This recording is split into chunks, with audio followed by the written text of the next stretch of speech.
Sandras Phiri, thank you so much for your time. I thought we should have a chat to talk about, the school that you started called Pranary Business School. First of all, how you doing, before we get to the interview? How are you feeling today? I'm good. I'm good. It's been a great week. It's busy. I was in Ethiopia. I came back and it's just a lot of work catching up, but it's good. There's lots of work and lots of good things happening. And how are you doing, I'm all Andy? right, just documenting, doing a lot of stories, which is what I love. But which is why we are here. I'm intrigued about the business school that you started in 2021, Yes. and already you've engaged with 50,000 entrepreneurs. First question is, what Yes. inspired you to go that route of starting a business school? Right. So I've been an entrepreneur pretty much all my life.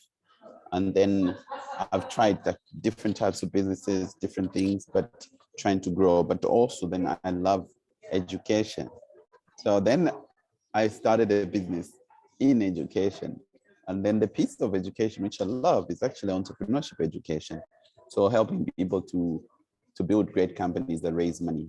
And because I believe that education, but also entrepreneurship has got the power to change people's lives. Like all these companies are saying we're going to work, right? We were started by entrepreneurs. And then again, there is a big piece of entrepreneurs that actually build businesses which are just for subsistence, but they don't grow very much. And so a lot of times people say that SMEs, small businesses, create a lot of employment, but it's in reality, that's not really the case. So very small businesses just employ themselves and maybe one other person. But when those businesses grow, that's when they create a lot of jobs. So we help those businesses to grow. So what inspired me then to set up this type of business school was my frustration with the way traditional business schools teach entrepreneurship. It's too theoretical. It's out of touch with what really happens in a business. So it's like trying to teach your child to ride a bicycle using text messages. Mm. So that's how they teach. Like entrepreneurs still don't know what to do at the office on Monday, even after going to business school. I've been to business school and it didn't teach me how to run a startup. So then I've interviewed over 100 entrepreneurs, like founders and investors, to learn what they do in the businesses. And I found that there was a big gap. And hence, instead of trying to change, which I tried to change the business schools to say, can you teach entrepreneurship this way in a practical way? They say, no, we can't because Senate requirements, the ministry's requirements, or these requirements, we need you to do this. And so I thought, if nobody's going to do it, then I just have to do it myself. Mm. And one of the biggest things about entrepreneurship is that uh I think the biggest challenge for a lot of people is to start, right?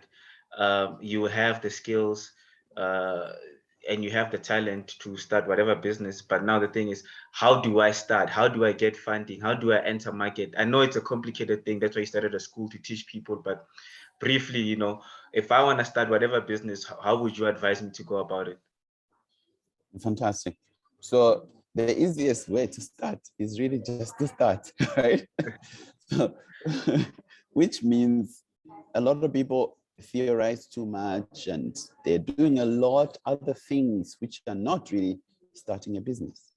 So they will be saying, oh, I'm going to do market research, I'm going to do a business plan, I'm going to study this, I'm going to do this. They do everything else which is not starting the business. So how you start is really think about what service do you want to provide and why, and then start talking to people who you think need that service, and then start providing that service. Mm. And by providing that service in any form, you start to get some real feedback on what people really want. So by starting, you learn way more than if you're just doing everything else, which is not starting your business. So we do find that people have got big business plans that they hired somebody to write and they never read them. Nobody else reads them, but they still never launch. So we really encourage that for us, it's very practical. So if you came to me and they're saying, look, I want to start this business, I say, okay, today talk to people who want to buy your service, and then post on your social media saying, hey, I'm offering this service. You have started. And if people say, yes, please, please, yes, then you know you're on a good trajectory. If they're saying, what are you offering again? Why do I need that? Then it's also feedback for you to revise and to start figuring out what people really want. Wow, good answer. You've helped entrepreneurs raise 1.5 million, and which we know capital is the toughest thing to get. So, or making money in general is just one of the most toughest things to do. So, how did you do it? How did you get these entrepreneurs to make so much money? Great. So what we do at Pranary, we are very good at helping people to get investor ready. So there are a lot of businesses that are looking for money, for funding, for investment, but they struggle. And then the wonderful thing, which a lot of entrepreneurs don't believe, is that there are also a lot of investors, people with money, a lot of funders who are trying to fund businesses. And there's that gap. So for us, we're in the middle. We speak investor language, we also speak entrepreneur language, and we translate. We teach entrepreneurs exactly what investors look for, and we help them prepare for that.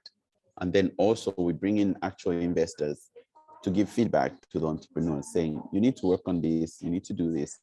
And that's how come we've helped people to raise over $1.5 million, which is over 20 million Rand. Just different companies, some starting with an idea and then going through getting customers, getting registered, and fundraising in 3 months. So we have the formula to help people raise money. Wow, that's amazing. Is it possible to start a business and be successful without funding? Yes, it is possible. You can start a business and be successful without funding. It's called bootstrapping. So you can bootstrap a business. So it is possible. But also what we found is that if you want to build a bigger business and grow faster and build a business that actually then employs a lot of people, it helps significantly to get funding. So that is why we help entrepreneurs then to get funding, because if you're trying to use your own money, you can grow, but you grow slowly. But if you use other people's money and then you get other super talented people to join your team, you grow faster.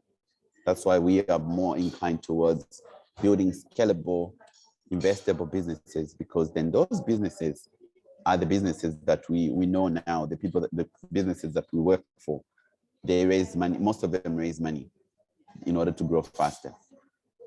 Okay. So now, if do you advise your students to, because a lot of investors would come in your business and say, okay, cool, we love your idea, but we want majority stake, majority shareholding. And as a business person at that time, maybe you are in a situation where you need scaling, you are maybe in some debt, you need money. How would you advise a student, to have 49% and investor gets 51% if they need that investor, and if it's, like you Great. just said, now it's an opportunity for growth? Yeah. For us, the investors that ask for majority stake are not good investors. So those ones are not good investors. Good investors want the founders, the owner of the business, to be the majority shareholder, because one of the things that drives us to found companies is that we want some control. Now, if you take all that away, then the founder then starts losing interest, starts doing other things. So you don't want a founder who has a side hustle. You don't want that. So good investors don't want to take majority shareholding. Good investors want you to be the majority shareholder. And those are the investors we work with at Pranary, that they know that founders need to be incentivized to continue to build a great company, as opposed to feeling like an employee to the new investors. Very well put. Very well put. My next question was going to be, is a business plan still necessary? But you answered that question. So I want to know, Yeah, right? so Yeah. business plans, to just recap on that. Business plans are not necessary at this stage of the business. You are a small business. So I mean, when you're starting up, business plans are not useful. What is useful is a pitch deck.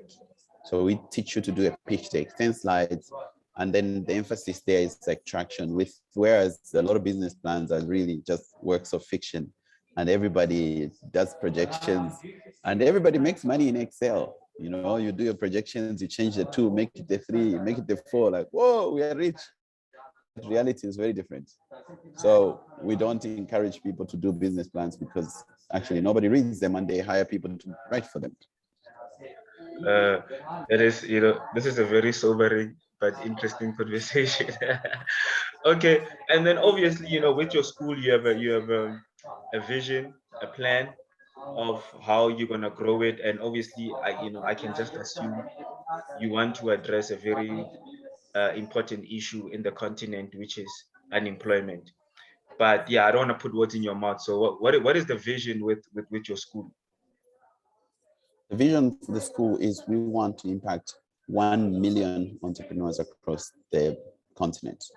So we are partnering with universities, partnering with co-working spaces, accelerators, incubators to help them to launch startups, as well as to help them fund, get their startups to be investor ready. So our vision is that we want to impact 1 million game-changing entrepreneurs across the continent. And those entrepreneurs then, the ones that get funded and the ones that build great companies, then create jobs. So we are emphasizing business growth, business success. And why we focus on that is because we want to help humanity thrive in Africa by building scalable, investable businesses that actually create jobs. So one of the things that we find that a lot of startups do, which is as a mistake, is that when they're starting out very early, they say, our aim as a company is to create jobs. The business aim is not to create jobs. So the business aim is to serve people. When you serve people well enough, it's inevitable that you're going to need to hire more people, and then you create jobs. So creating jobs is a side effect of business success. So if you put that as the main thing, like we want to create a successful business, you will inevitably create jobs. But if you put it in reverse, that the aim is to create jobs, then you hire people too quickly when you have money, then you can't get rid of people not performing, and then you always just be struggling. So you see, that's why like a lot of the government or parastatal organizations struggle, because their aim is to create jobs. So they have too many people, the company is not making money, and they always just need to be bailed out. And so in the private sector, we encourage people to focus on serving customers, making customers happy, and growing that way, and inevitably you create jobs. Very well put. Lastly, how do entrepreneurs that want to be part of your school, how does it work, and how do they get hold of you guys? Great. So they can visit www.pranary.com, Pranary.com, and or startupcircles.com. Then they get to join our community, and there we offer different programs. So they could also find us on social media at Pranary, and or follow Sandras Phiri on all social media. And there they get to find the different programs that we have. We have paid programs, we got free programs. We also have scholarships for entrepreneurs at different stages.